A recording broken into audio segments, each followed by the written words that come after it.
स्वप्न खरं का आत्ता आपण जागृतीमध्ये जीवन जगतोय ते खरं? आपल्याला कुठली गोष्ट जास्त खरी वाटते, कुठली गोष्ट जास्त सघन वाटते बघा.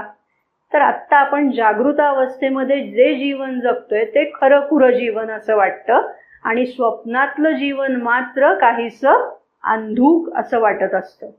अगदी त्याच पद्धतीने आत्ता आपल्यासाठी ही जी आंतरिक चेतना आहे ती काहीशी धूसर आहे, ती काहीशी स्वप्नवत आहे असं लक्षात येतं. जेव्हा मनुष्य सामान्य चेतनेमध्ये वावरत असतो तेव्हा ही अशी परिस्थिती असते.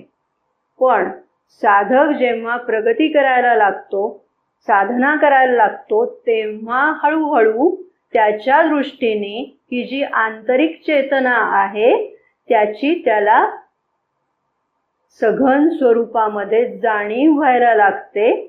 तिचं अस्तित्व ठोस अशा स्वरूपामध्ये जाणवायला लागतं आणि तेव्हा तो साधक अधिकाधिक आतमध्ये अंतरंगामध्ये रमायला लागतो.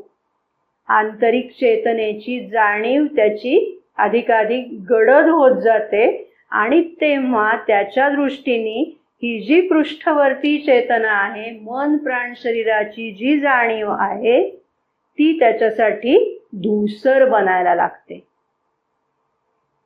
हे कसं असेल हे आपण कल्पनेने समजून घेऊ शकतो, पण जोपर्यंत प्रत्यक्ष आपण अंतरंगात आत वळत नाही तोपर्यंत त्याचा अनुभव आपल्याला येऊ शकणार नाही.